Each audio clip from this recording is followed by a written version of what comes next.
Guys, it's Karen from Blue Rooster Farm, and today we're in the kitchen and I'm getting ready to mix up some homemade cake donuts. We're going to be making a pumpkin donut that I have not tried before, but it sounds really good. And we're also going to make the cake donut that I grew up with, and it's a vintage recipe out of a vintage cookbook. So I will be sharing both of those in this video, so stick around.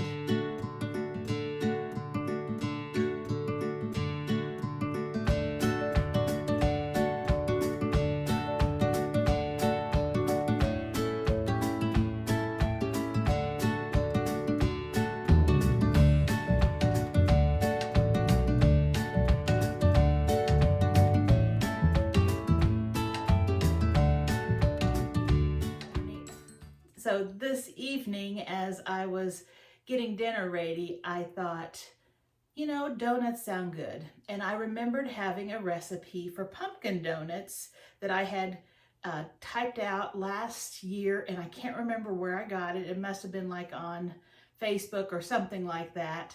But, and I had never had a chance to make it. So I thought, well, I need to make that to see what it's like. And it also reminded me, you know, those homemade donuts, those cake donuts that I had growing up, I haven't had them for a long time. And they sound really good, especially now that it's a rainy, cool day and need a little comfort food sometime. So I thought we'll just make donuts for dessert. So before we get started, I want to tell you a little bit about the recipe that is for the regular cake donuts. When I was growing up, my mom used this recipe book right here, and it is the Pillsbury Family Cookbook. And this is not her copy. Her copy was so well used, the pages were falling out, they were brittle. She finally had to throw it away. And you know, all of the recipes that I grew up with was mostly from this cookbook. And so I happened upon seeing one in an antique store one day, and it was a little higher than I wanted to pay, and it was in pretty good shape, but it still had some damage and things, and I thought I need to look it up online and see what I can find. I hadn't searched it. I know my sister had gotten one. She had found one online and had purchased one, but seeing it in the flea market made me think I need to get one of those, because now that I have my YouTube channel, I like to share recipes that I have grown up with and that I love. And so having this cookbook will help me share some of those good recipes. But I found one online, and it wasn't as expensive as the one at the flea market or the antique store. It was in good condition. The pages inside are perfect. They are in really good shape. The outside, of course, is a little worn just with age. These old cookbooks were not made that well. The paper on them is not that high quality, but the inside is really good. And so you might have noticed it sitting on my cookbook stand right over here. I love the color of it, and this kind of went along with my colors for fall. And so I had been putting it up there to keep it and to remind myself of all the good recipes in it. Well, the recipe that I am making comes out of this book, and it was just for the regular cake donuts. Let me find it here. It's in the bread section.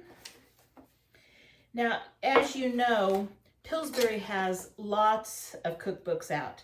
In fact, when I guess I was in my 20s, I bought a Pillsbury cookbook thinking that that would have the same recipes. It was just the notebook like this, that it would have the same recipes as my mom's. And, you know, it had been updated, and a lot of the recipes were not the same. And so I'm really glad that I found this one. So the recipe that I have is on page 147. They have Speedy Donuts, which is the donuts that you take a can of refrigerated biscuits and you use those to make donuts, which was always a big hit when we had bunking parties. We would always have donuts like that for breakfast in the morning. There are raised donuts in here, which are really delicious. We would not have those as much just because it took more time to make. There are the cake donuts, and those are the ones that I grew up on. And they have a little bit of nutmeg and a little bit of cinnamon, and they are really moist and really good. So this is the recipe that we're going to be making for our cake donuts. But before we mix this one up, we're going to go ahead and get the pumpkin donuts started. And both of these we're going to mix up, and then I'm going to chill for about an hour while we eat dinner, and then we will roll them out and fry them. So let's start with our pumpkin donuts. And remember, I have not tried this recipe. Looking at the recipe, it sounds good. It sounds like the proportions are good. I have made a few little changes here and there, but it shouldn't affect the donuts themselves. But you will have this recipe and the regular recipe on my YouTube channel in a couple of days. I will try to remember to put it at the end of my video where you can do a screenshot of it as well. Sometimes with all the different things I'm doing, I forget to do that. So let's get started. The first thing I am going to do is I'm going to cream sugar and eggs and butter. So I need 1 cup of granulated sugar. And one of the changes I made was, instead of 1 1/4 cups of granulated sugar, I'm adding 1/4 cup of brown sugar. So I really like brown sugar with pumpkin. I think it gives it a really rich flavor. So we've got 1 cup of regular and 1/4 cup of brown. And remember, when you add brown sugar, you pack it. Okay, then we're gonna add, this is just 2½ tablespoons of softened butter. And if it were melted, it would be fine in this one. And I'm just gonna get that mixed a little bit in, and then we're gonna add the eggs. All I did was break up the butter so it's not one big clump. Now we're gonna add the eggs, and we're adding 3 eggs, large eggs. And I always crack them in a cup to keep the shells out. Plus, anytime you have farm eggs, you want to check them before you throw them into your big bowl of batter so that you don't ruin everything if you happen to get a bad one. And there we have 3 eggs. Now I'm going to turn this on, and I'm going to cream it really good. I'm going to cream it for about 1.5 minutes or 2 minutes just to get it nice and light and fluffy. And I'll bring you back after it's creamed.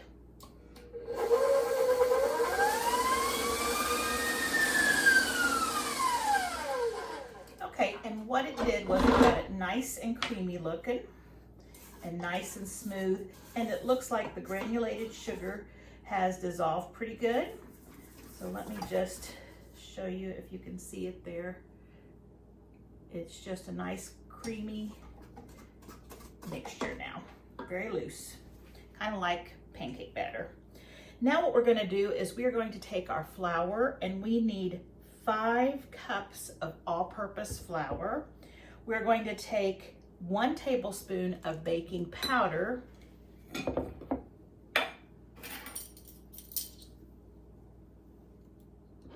and that is 1 tablespoon. There's no baking soda in this, so it's all baking powder. We're going to take 1 tablespoon of kosher salt. Now, if you're using regular salt, I would use probably 2 teaspoons, but kosher salt has much bigger granules and there's more airspace, so it's not as salty. And then 1 tablespoon of ground cinnamon.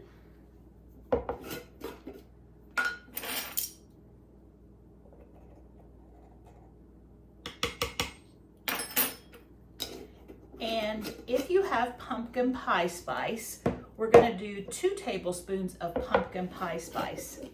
If you don't, you can mix nutmeg, ginger, cloves, and put those more on the nutmeg and on the and cinnamon, and you can mix those ingredients up and just add it, or you can add additional cinnamon and maybe just a sprinkle or 2 of nutmeg in here and a sprinkle or 2 of cloves, and that will give you a very similar taste. We're adding 2 tablespoons of the pumpkin pie spice. Now, if you don't like it spicy, or like the pumpkin pie spice, you can leave it out. If you don't like a big cinnamon spice in there, you can leave just I'd add some because you need a little bit of cinnamon, I believe. But if you're not a big cinnamon person, but just like really plain pumpkin, then just don't put those in. But I would not do that. And then we're going to just mix all of these dry ingredients together, because that way when we add it to our liquid, it will already be mixed up and we don't have to worry about having big pockets of baking powder or big pockets of salt. It'll all be together. All right. Now, before we add this, we also need to mix together our sour cream and our pumpkin. So what I'm going to do is, on your pumpkin, now I am using my frozen pumpkin from last year, and if you do pumpkin where you roast the pumpkin and then scoop it out and then puree it, it's usually a lot thinner than the canned pumpkin that you buy from the store. Now we're talking about solid pumpkin, not pumpkin pie filling, just the regular pumpkin. It's usually not as heavy and thick as that. So what you'll want to do is either put it in like a cheesecloth and let it drain.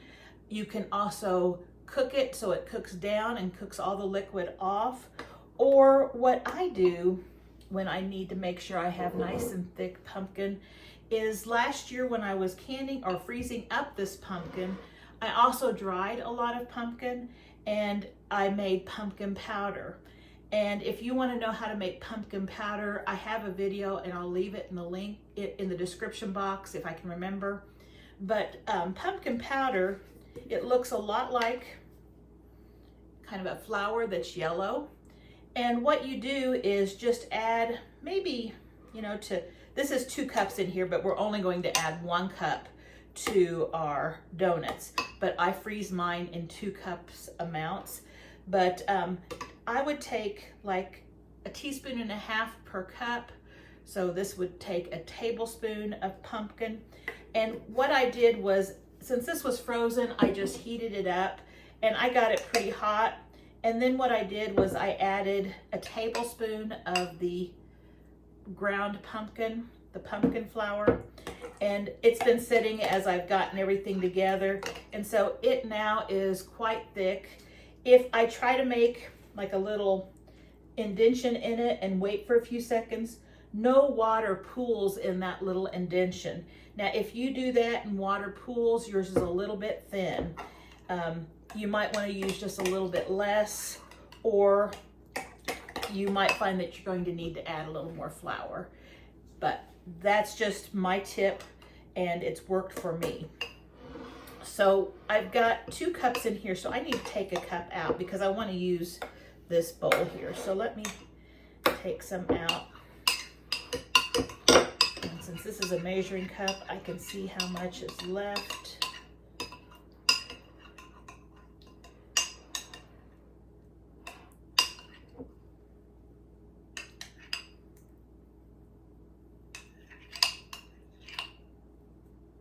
Okay, so that looks like a cup. So this I'm going to save for another, probably dessert. And then I'm going to take my pumpkin here that I have, 1 cup of pumpkin, and I'm going to add 1 cup of sour cream. Now, we only had 1/4 cup of butter in the batter here. So this sour cream has quite a bit of fat in it, and it will be adding to that fat content, because when I read that I was thinking, oh, that doesn't have that much fat, and then I saw sour cream. It's like, okay, it's got enough fat. So let's just mix the pumpkin and the sour cream together, if I can do it without making a mess. And that way this is all set to add. And so what we're going to do is we are going to turn the beater on, and I am going to gradually add the liquid and the dry, the liquid being the pumpkin mixture and the dry being the flour mixture. And I want to end with the flour mixture. That makes the texture of it a little better. So let's see what we can do here. And I don't want to over mix it because we don't want to develop the gluten in the flour. That would make it a little too tough. And we want to keep the crumb nice and delicate. So let's turn this on. And we don't have to turn it on high. We can just turn it on a mixing speed. And I'm going to start with a little bit of the liquid.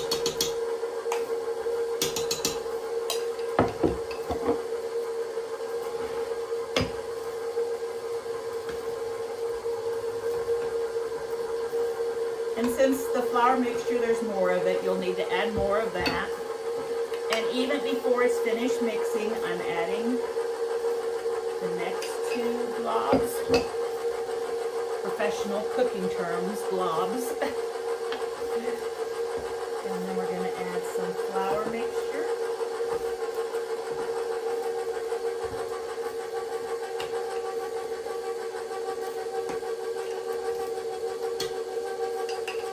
And the dough is getting nice and thick.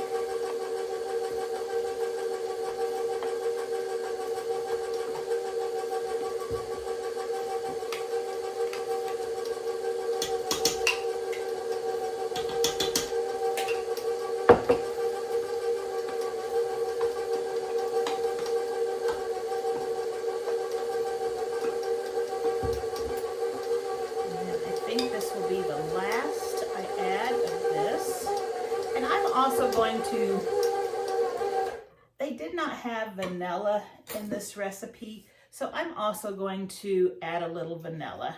I just like to give that extra flavor layer, and that was about a teaspoonful. So I'm just adding it to my liquid and pouring it in there.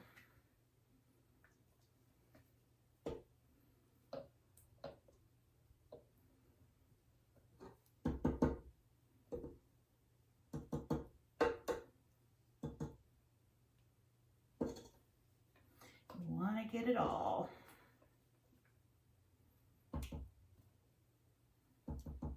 Okay, remember this is going to be a donut, which is going to need to be rolled out. So you're going to get pretty thick dough. So I'm just going to turn it on low. Give that a little mix. And then finish her off. And let's see what the dough looks like.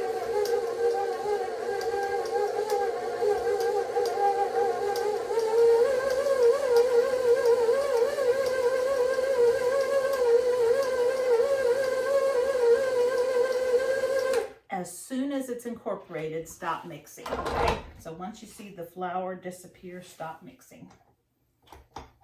Okay, so here's what my dough looks like. We're going to check this out. Just a second. Added a little more light. I think that helped. Okay. So it is a pretty thick dough. We're going to be chilling it probably for 30 to 60 minutes. And you can actually chill this dough up to a couple of days, probably 3 days, and then roll it out and cut it into donuts. So if you're wanting to make this for breakfast, you could make it the night before and then put it together at breakfast time.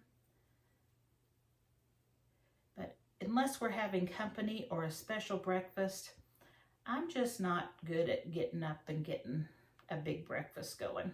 I do like to do it for company and during the holidays, but the regular days of the week. And I'm just going to run my spatula around the bowl, making sure I get all of the dough and flour mixed together. Okay, so this is a pretty nice little dough. It's pretty heavy, and it looks like once it's chilled and we put a little flour on it, it's going to work fine. So let me grab my bowl here. And we're going to do this kind of like what we do for bread when we're making yeast bread. We're going to put some oil in our bowl just to help it come out. And we're going to put our dough right in there. Oops, I see a little pocket of sour cream. Let me get that mixed in. That was hiding from me. Okay. There's what it looks like. Nice big clump. A little thicker than cookie dough.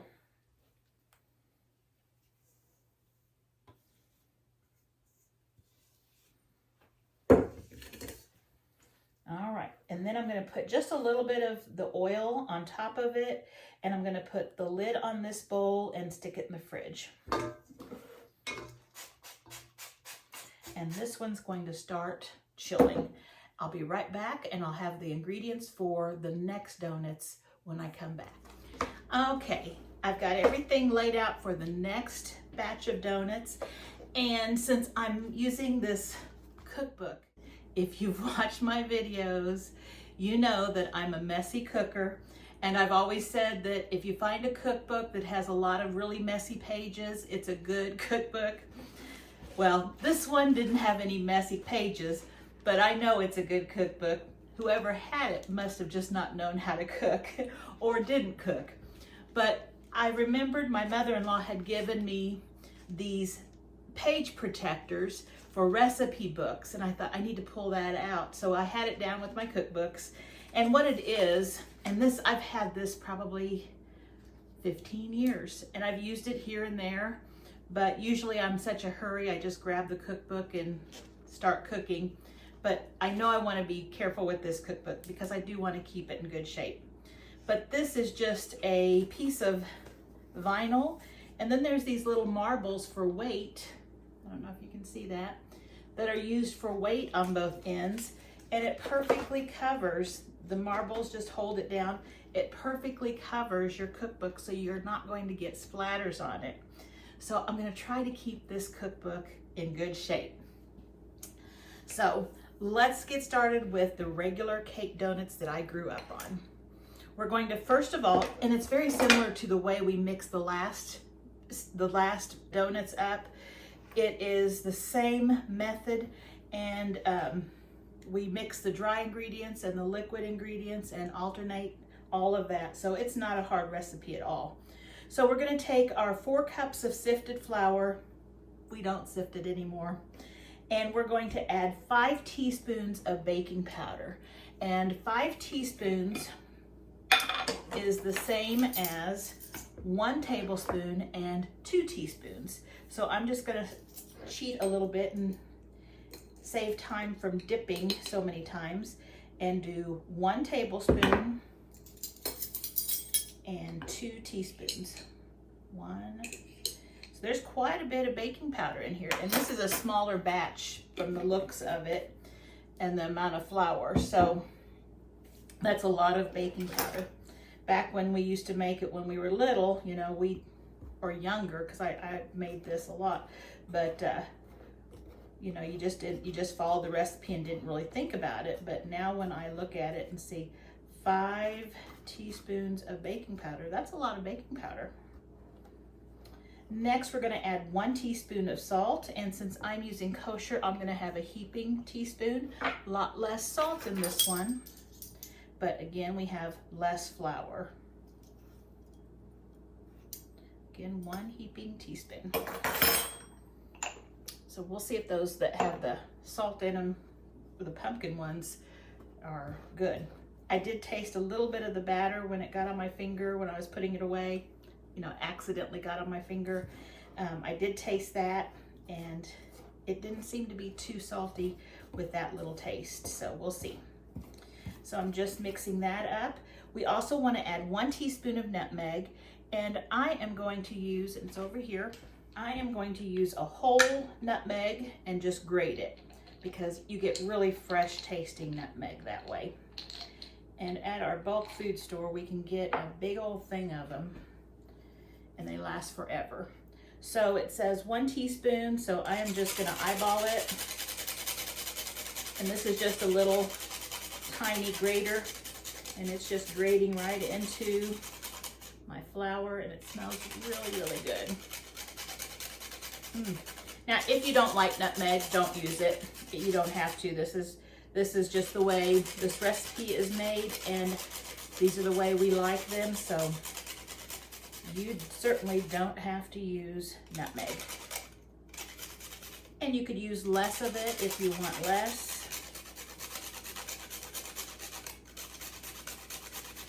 And really, this is a basic recipe, so if you wanted to flavor it, like make orange donuts or something like that, I'm sure you could add some orange flavoring and some grated, or orange juice, and add some grated orange rind to it. Lemon donuts, probably could add lemon juice and some lemon rind. But this is a basic recipe. And I don't know if I have a whole teaspoon in there, but this is so fresh that it's going to have lots of flavor. So I'm gonna get that mixed in. We need a 1/2 teaspoon of cinnamon. And so there's not much cinnamon in this. If you don't want cinnamon, don't put it in. I always use a cinnamon in my sugar that I dip them in. So I'm good with that. So 1/2 teaspoon of cinnamon. And let's see.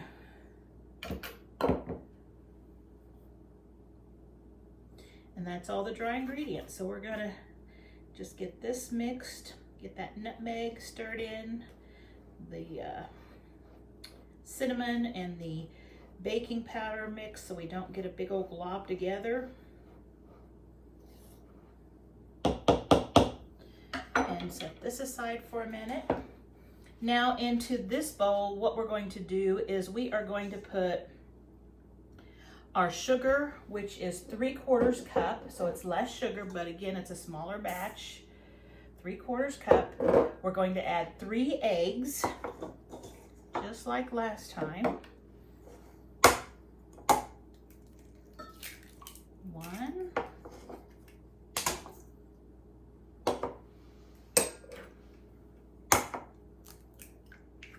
2.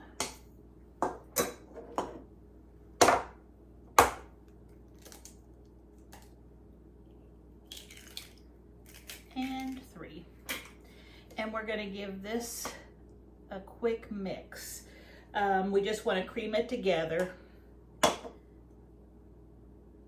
Actually, I went a little too fast. I was supposed to cream the sugar and the shortening together, but because I went ahead and add the eggs, we're going to mix these two together first, and then we're going to mix our shortening. It's okay.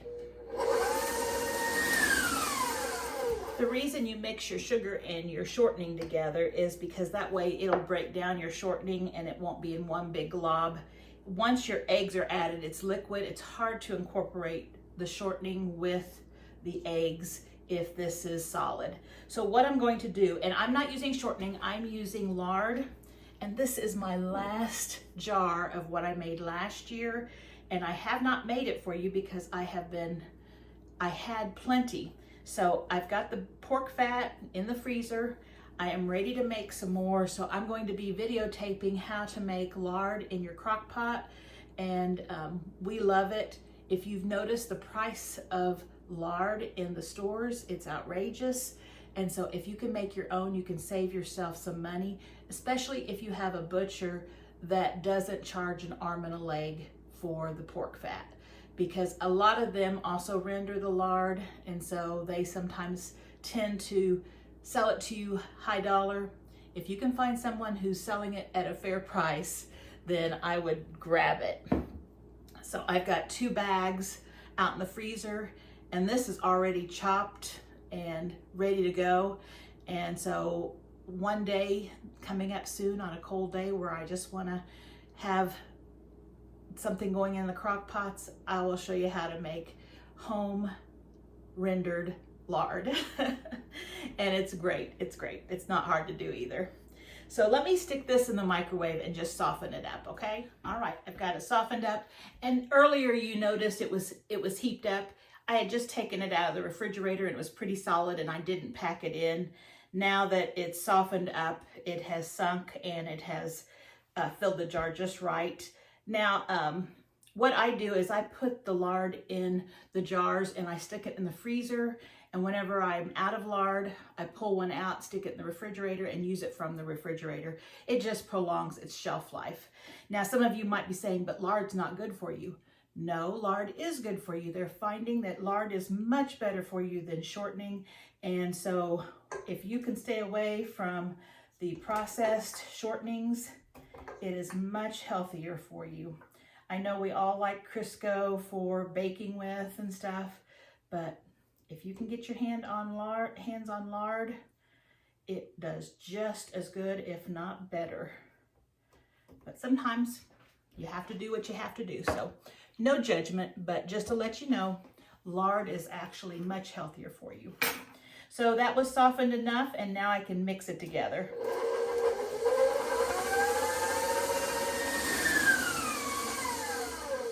All right, so I've got that all nice and creamed, and there's no big chunks of lard in there. Remember, if you had followed the recipe, and I'll give you the recipe, if you had followed the recipe, that lard would have been creamed together with the sugar, and when you added the eggs, it would break down nice and smoothly. But we had to warm ours up just to get it to blend in with that liquid in the eggs. And so now what I have is more of a cream-colored, loose liquid, thinner than pancake batter, okay?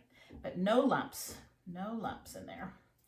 All right, now what we need to do is we have the sugar, the shortening. Now what we need to do is we need to take our flour mixture and 2/3 cup of milk. And here's my milk right here. And I'm gonna go ahead and add my vanilla before I forget. It calls for 1 teaspoon of vanilla, but as you know, sometimes this vanilla just jumps out of this bottle and puts more than a teaspoon. Darn it. So let's see here. We're gonna mix that together. And then we're gonna start putting the liquid and alternating it with the flour. And of course we want to end with the flour. So I'm just gonna start with the flour just because this is pretty liquidy already. And we have a lot more flour than we have milk. So I'm just gonna turn this on low. And once it's just barely incorporated, I'm gonna add some liquid.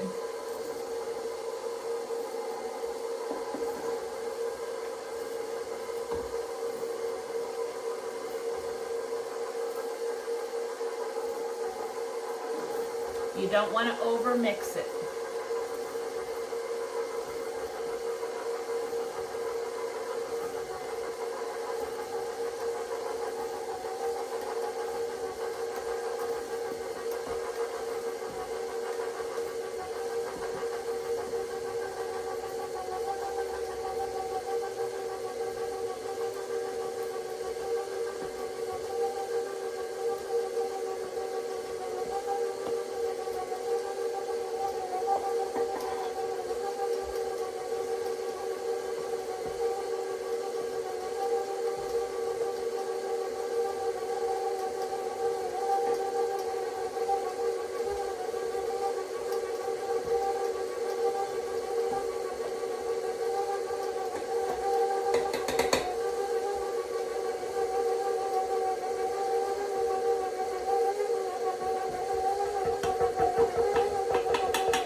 Difficult to mix because it's becoming a stiffer dough.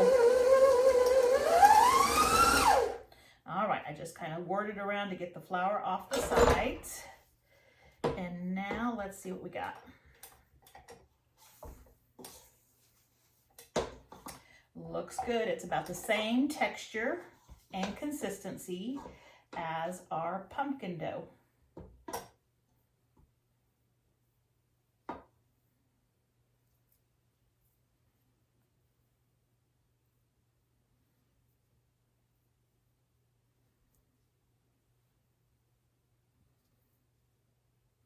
And I want to get this whole thing off of here. We don't want any of that dough left on the beater. Waste not, want not, right? I don't know how your weather is, but right now we've had the one frost, but it didn't kill our pepper plants, and it did knock our tomatoes down pretty good, but there's still some plants that are okay. Let me taste it. That's good. And if you saw my video, I think it was my Missouri Shop Hop video, you saw that I had several big baskets of peppers that I had gone out and picked right before the frost. And I was selective and just, you know, I left quite a few out there. But I need to work those up. I've got some onions that we've been keeping out in the shed. I need to bring those in and work those up because they're the type that do not last or store for long term. And we've got sweet potatoes still to dig. I don't know if you can see, yeah, you can see. I took, I believe it was 12 pounds of jalapenos that I had picked, and I made cowboy candy. Now I used 1 part the hot jalapenos and 2 parts the no heat jalapenos. They taste like jalapenos, but they don't have the heat. And so they're medium heat cowboy candy. We don't like the really hot cowboy candy, but we do like a little zing. And so this cowboy candy is really good to put on in like baked beans, on sandwiches, on crackers, on cream cheese. I also add it to chili. We had fajitas last night. I threw about 2 tablespoons of it into our fajita mixture, and it was really good. But you can add it to all sorts of things. It's really a neat condiment that you can use with an awful lot of things, but we're always putting it on sandwiches or something, so it seems like I'm always pulling it out and setting it on the table when we eat. It's really good. So I've got those done, but again, I still have a lot of peppers out there, and I think I'll be chopping and freezing more, and also slicing and freezing more. And I ran out of canning lids when I finished this batch, and I've also just about ran out of my pint-sized jars. I've just about reused all of the ones I had emptied from last year. So I still have quart jars. So I need to figure out if there's something I need to make or if I just need to go ahead and freeze and give away the rest. So that's one thing that we're considering, or I'm considering on what to do with that. On our sweet potatoes, I have not peeked at them at all.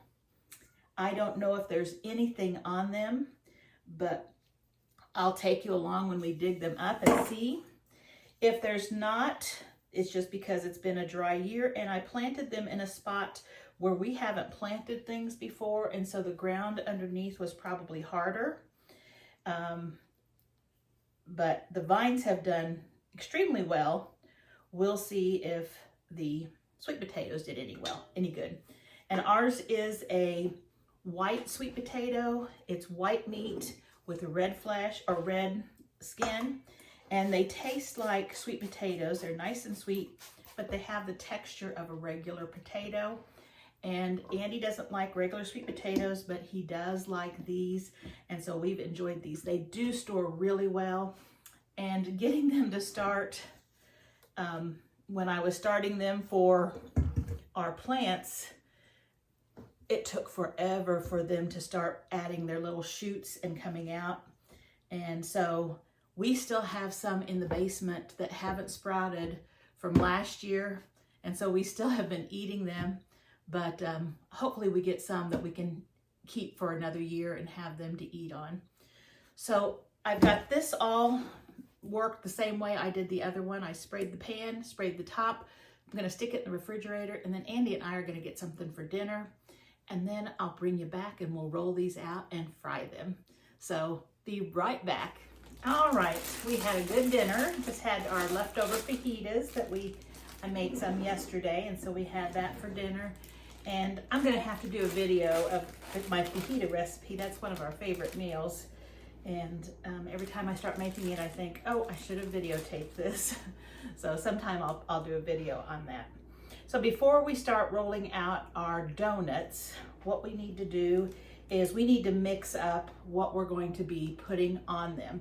So I think I'm going to make a glaze, especially for the pumpkin ones.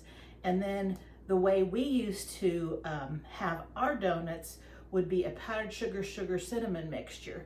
So I just took a nice heavy duty plastic bag, and I'm putting about a cup of sugar in there and about a cup of powdered sugar, or maybe 3/4 of a cup probably of powdered sugar, and just kind of mix that around. And we've always done it where it's just kind of the way it looks. I think I'll go ahead and do a full cup of powdered sugar.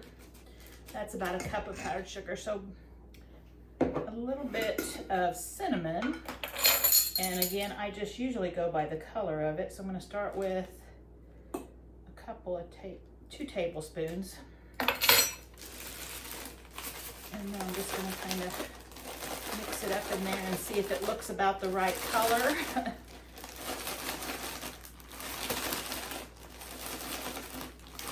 And the right consistency. It's looking pretty good. And I don't know if you could see that, but it's just a light tan, and it looks good. So I'm going to set this aside, and then we're going to also make our glaze. And I'm going to take about 1/4 of a cup of milk. I'm going to add, a teaspoon or more of vanilla, and of course there it goes. That's more than a teaspoon. And I'm going to add, let's just see how many it takes. We're going to start with a cup. It's probably going to take a couple to 3 cups, something like that. There's a cup in there. And I'm going to go ahead and make this a cinnamon glaze. So I'm going to take about, a tablespoon of cinnamon. And let's just start by stirring this up. And this won't be thick enough, but we'll get that cinnamon mixed in anyway. And if your powdered sugar has lumps in it, you do want to go ahead and sift that, because that does affect the smoothness that it's put onto the donuts. So if it's lumpy, it kind of leaves these little lumpy spots on your donuts, which taste fine. They just look a little different. So if you don't care that they look a little different, that's fine. So there was a 1/2 cup, so we've got 1.5 cups in here.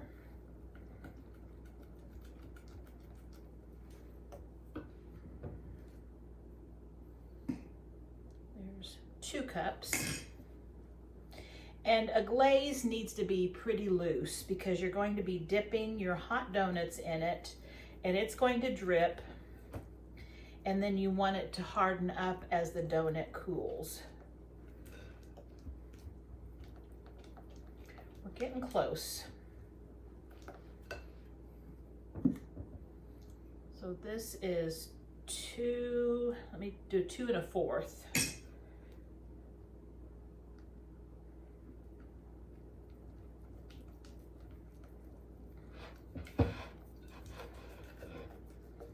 And this might be okay.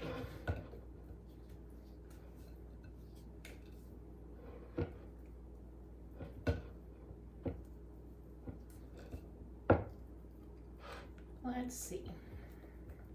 I think I'll add just another 4, so 2.5 cups.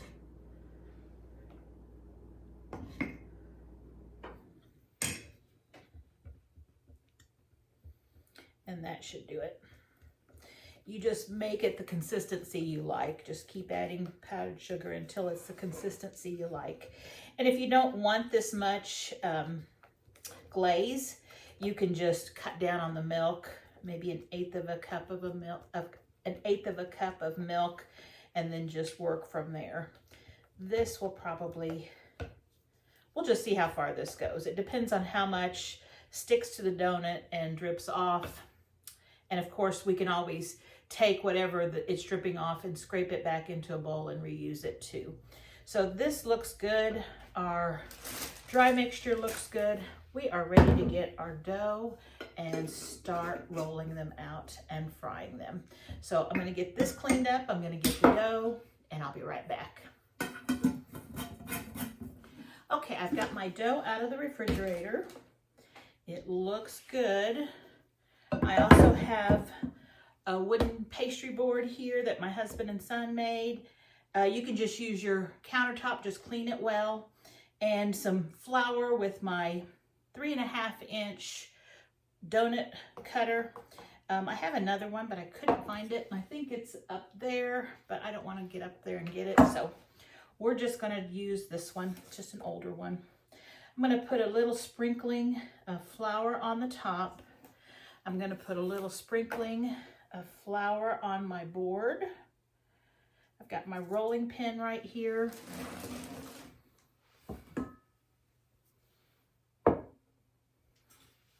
And we are going to dump this out. Let's use a spoon. There it goes. All right. Looks like there's a few little bubbles there from the baking powder. It's been working. I'm going to sprinkle a little on the top, and you don't want to overdo your flour. You just want enough to keep it from sticking. And I'm just going to keep it in this shape because I don't want to work this dough. It's not bread. It's not a yeast dough. It is a baking powder dough, which if you work it too much, you're going to get gluten and it will be a tough donut. And I'm going to make sure I have plenty underneath there. I can always dust it off when I pick them up. And we're going to roll this to 1/2 inch thickness. And you want to try to get it as even as you can. Sometimes we get the centers thicker and the edges thinner. So I try to work from the center and move out. And it's a really nice dough to work with. Really nice. Hopefully it has a good texture when baked or fried also. And about 1/2 inch, because they will fluff up.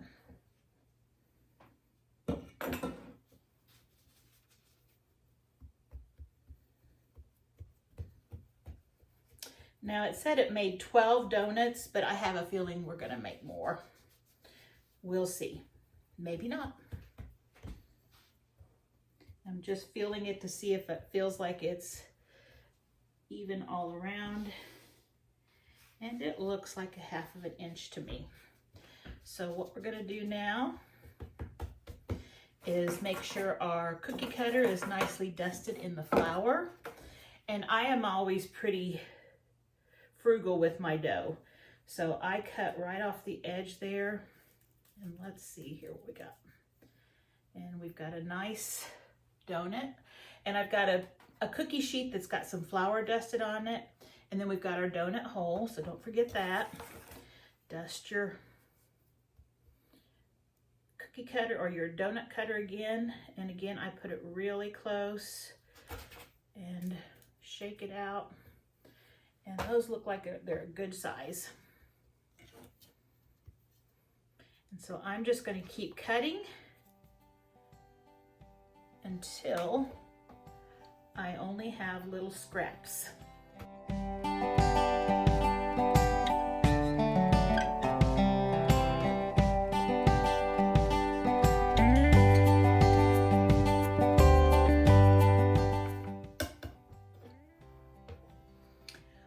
so I have just the scraps left. What I can do, I have a few of them that will make donut holes. And I'm gonna go ahead and make donut holes out of those.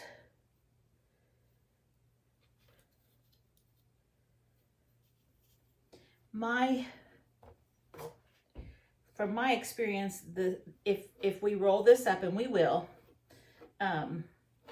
it does get a little tougher, but it's still edible. So what I want to do is just make sure all the flour, all the loose flour is off of it.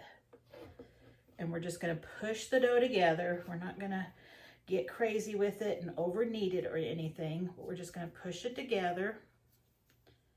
And then we're going to gently roll it out. We're just not wanting to overwork it. And these might not be as pretty. They might have some openings and stuff as we cook them, but that's okay. They'll be rustic. And isn't rustic in right now?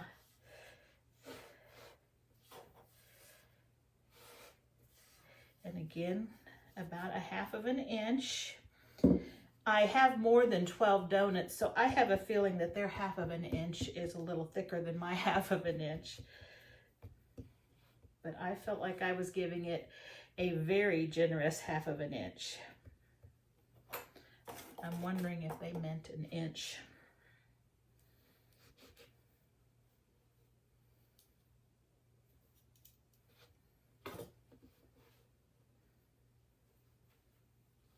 I think I can get 2 out of this piece. If I just stick those cut ends together, they will stick. And then I think I can get 2.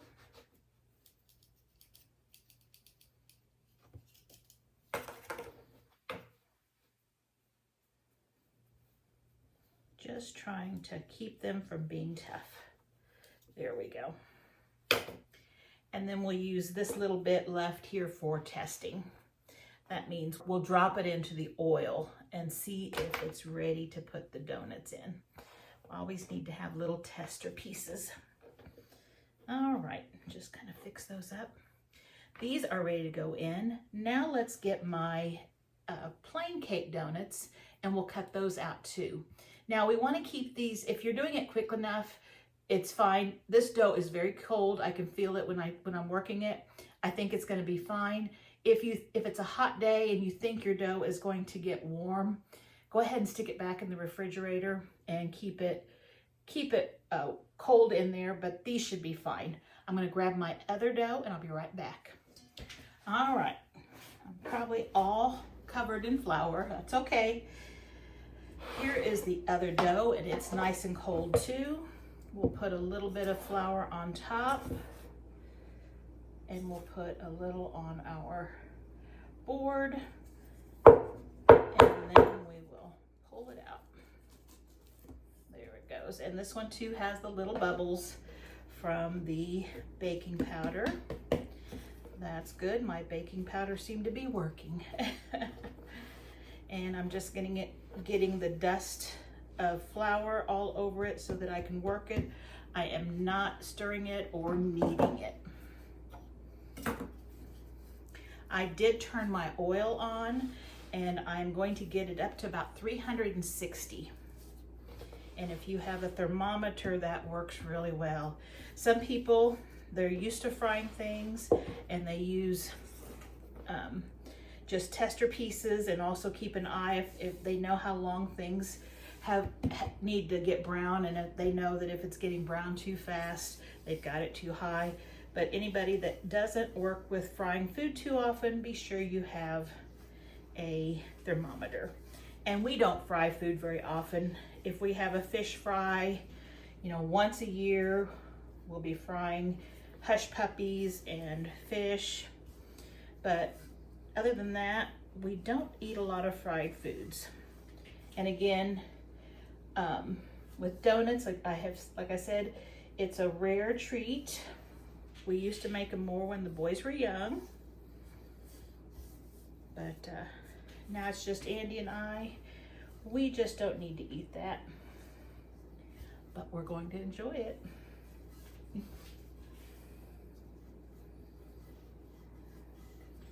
Again, I'm getting it to about an inch thick or half an inch thick. And then we are going to be cutting these. I need to get another pan, another sheet pan to put these on. Be right back. All right, so I'm going to give this a dusting as well. Move some of this out of the way.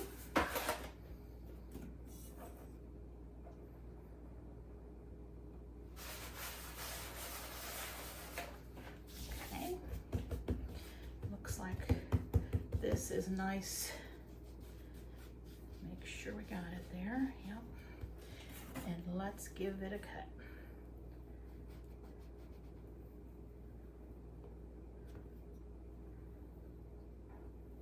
Same thing here, we don't want to overwork the dough, so get the donuts as close as you can together. That way you don't have a lot of scraps and you won't have tough donuts. And again, sometimes I will push the freshly cut edges together, and that will help make it a little bit bigger space for the cookie cutter or the donut cutter.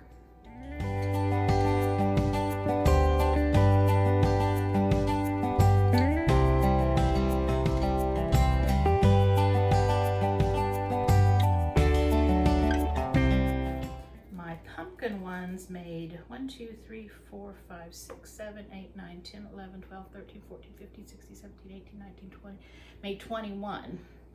Now this recipe said it makes 24 and it's a smaller recipe, so this was supposed to make 12 and it said the same size donut cutter and everything. I'm not sure where the math was on that, but it's not coming out that way for me. So Andy and I are not going to eat both of these batches of donuts, if you're wondering. What we're going to do is we'll have 1 or 2 this evening, and then we'll freeze the rest, and they freeze really well. At least I know our cake donuts do here, and I'm sure since they're very similar, the pumpkin donuts will as well. But I'll freeze those in just Ziploc bags, freezer bags, like a gallon size, and then whenever we want one, we can go in and take one out and put it in the microwave, and it'll taste like a fresh homemade donut.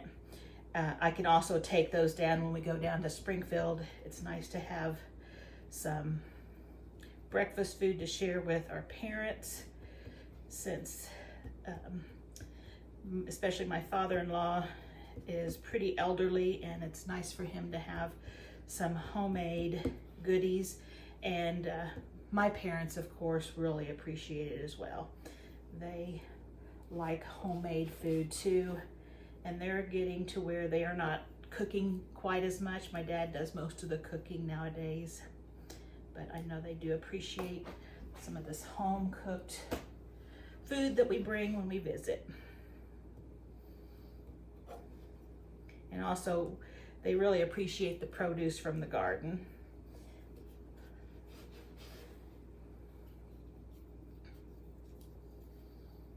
I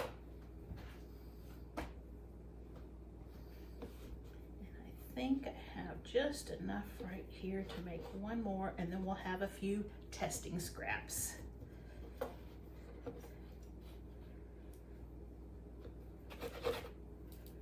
And this one made 1, 2, 3, 4, 5, 6, 7, 8, 9, 10, 11, 12, 13, 14, 15, and then a bunch of donut holes. So neither one of them were quite right on the amount of donuts they make.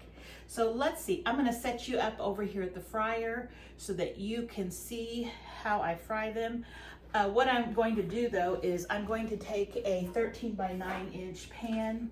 I'm going to line it with several paper towels, and as I take them out of the hot oil, I'll put them on the paper towels, and then I will either shake or dip them in the icing and set them on some, I think the ones that I put in with the sugar and powdered sugar mixture, I'll just put in another pan like this.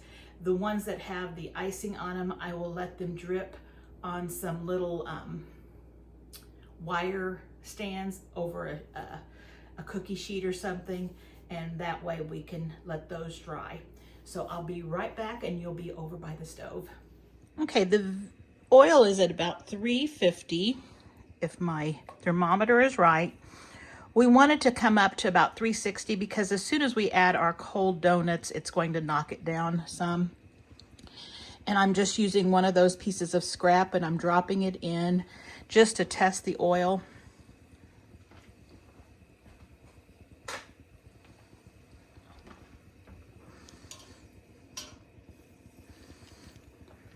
And you can see that it finally came up and floated. And we're just letting it brown now. Looks like the temperature is just about 360 now. And as soon as we've gotten a nice little brown coloring underneath, we'll flip it. I only like to flip mine once because I feel like it makes them too oily if you keep flipping them back and forth. So once I flip it, I don't flip it to the other side again. There we go. Now this piece right here is probably fairly tough since it was a scrap piece. And it's been worked a little bit more than the others. And that looks good. Feels light and fluffy. Let's just toss it on there and let it cool just for a second. While that's cooling for just a second, let's throw in some donuts. And if your donuts have a lot of flour on them, just dust them off. That won't, it will cause your oil to become darker because the flour will burn. It'll fall off and just burn. So if you can, just dust that off. And I'm going to be able to get probably 5 in here. Let's do 5. Or is that 4? 1, 2, 3, 4. That's 4. I probably could have gotten 5 in though. Okay, while those are popping up to the top, let's take a look at this one. And inside, it's a cake-like consistency. And again, this is just the scrap, so it's kind of funny looking. Very moist. Not too much salt. You know, I was concerned about all that salt, but I can't taste too much salt on that, definitely. So, tastes very good. I taste the pumpkin. I did have 5 in there, didn't I? It got laid on by another donut.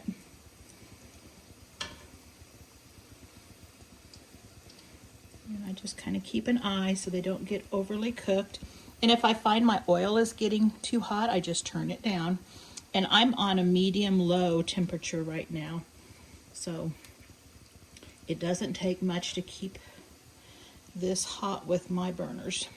Your burners may be different, so keep an eye with your burners. Let's flip that one over.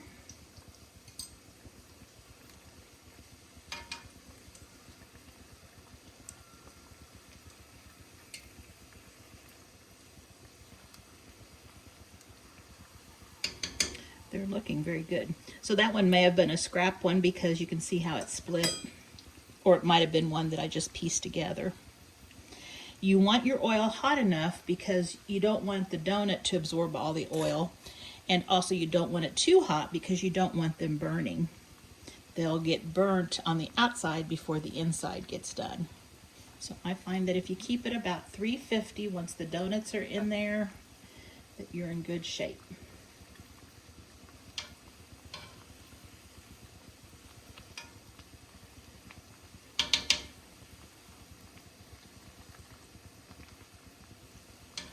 If you make them too much thicker, you risk having it so that they're doughy in the middle, so you don't want to make them too thick. I think we're good here. So we just put it on these paper towels, and we're going to let it cool for just a second. And I'm just going to show you with these how we dip them. So I'm going to turn this down just a little bit.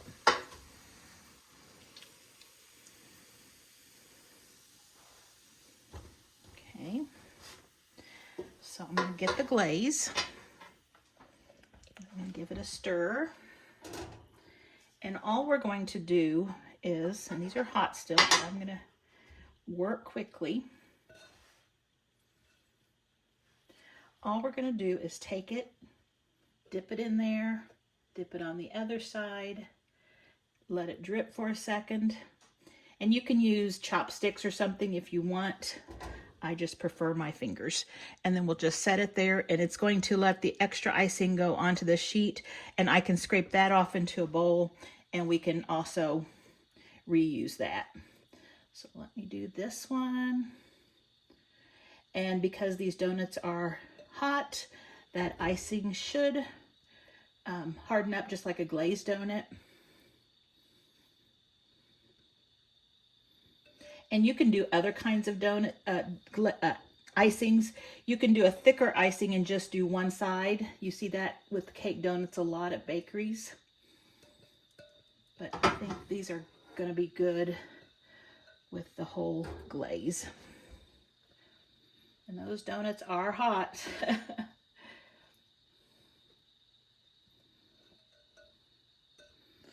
All right, we got that. Now let's go ahead and do a batch of the other one so you can see that, and then I'll cook all the others off screen. Okay, and these are the regular old-fashioned cake donuts. And I'm going to try to get 5 in there without laying one on top of the others. And I think I did it. Make sure my oil is hot enough, and it is.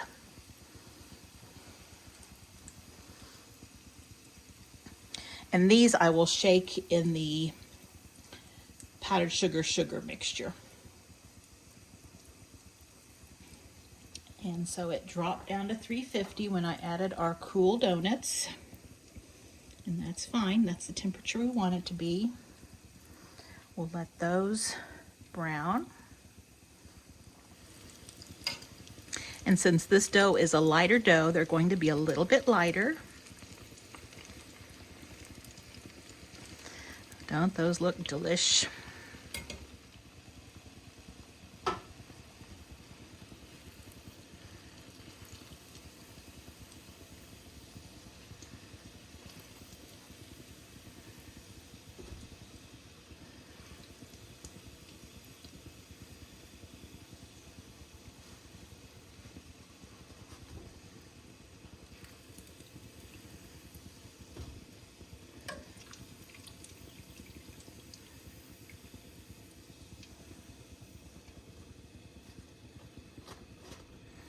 Those look good.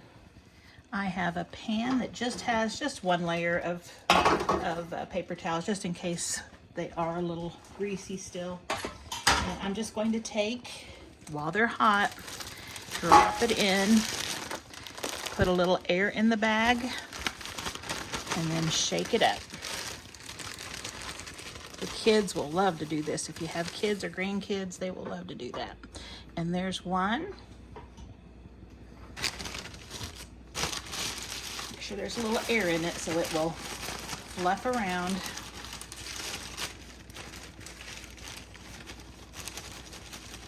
Shake it off. There's 2.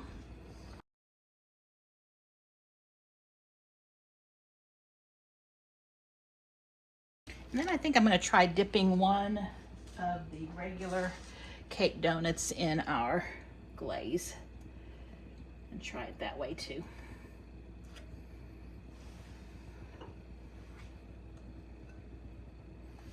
So that one right there is the regular. I'm going to cook a few more of these and then we'll taste one and see how it looks. We'll just let them cool just a little bit more. And I will bring you back after I've got more of these fried up. So here are all the donuts. We have our cake donuts, our old-fashioned cake donuts here. And then these are pumpkin and pumpkin. So we're going to do a little taste test. And as I was cooking them, I noticed the cake donuts seemed to rise a little bit more, so they were a little lighter, it seems. I'm not sure. The pumpkin ones didn't seem to get quite as big. And I don't know, I think I had them about the same thickness, but they may be, since they have all that sour cream in there and the pumpkin, they may be a moister, richer donut. So let's see. And I'm just going to take, and I ended up the glazed all of these, and then these two plain ones over here. And then I ended up adding a little bit more sugar and powdered sugar to my bag, not much, and was able to do all of this, both batches like this. So I have one like this. I guess I'll do try to get one comparable in size. That one's kind of nice and thick too. So let's give those two a try. So I am just going to take a knife and cut them in half, and we can look at the crumb of each one. And that one looks really nice.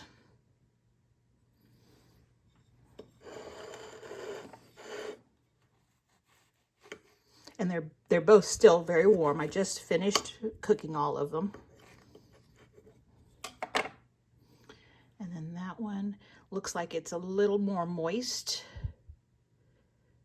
A few bigger holes. We'll taste it. And of course this one had the liquid icing on it too. So let's just try. I know I'm gonna like these. Just take a bite.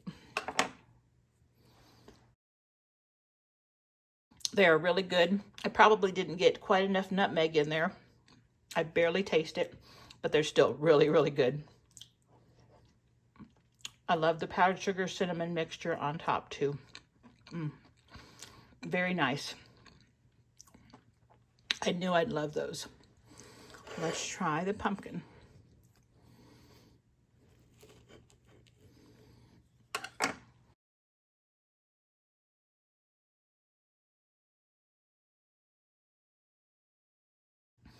I know it's taking a while for me to chew it and to taste it and everything.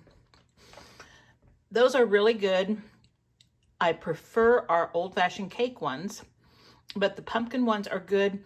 They are a little moister as far as a denser donut. The sour cream and the pumpkin would be more moisture in them like that. The icing or the glaze tastes really good with them. I would not turn down one of those donuts, but as always, my favorite is, of course, the old-fashioned one. But these do taste good. I do like those. So there you have it. Two kinds of donuts, old-fashioned cake donut and a newer donut, which is a pumpkin glazed donut. So I hope you enjoyed this video. If you did and you are not subscribed already, please consider subscribing. Also, don't forget to like and share. I appreciate all of that. It helps my channel out a lot. And as always, I hope you have a great week, and I hope to see you back here soon. Bye-bye.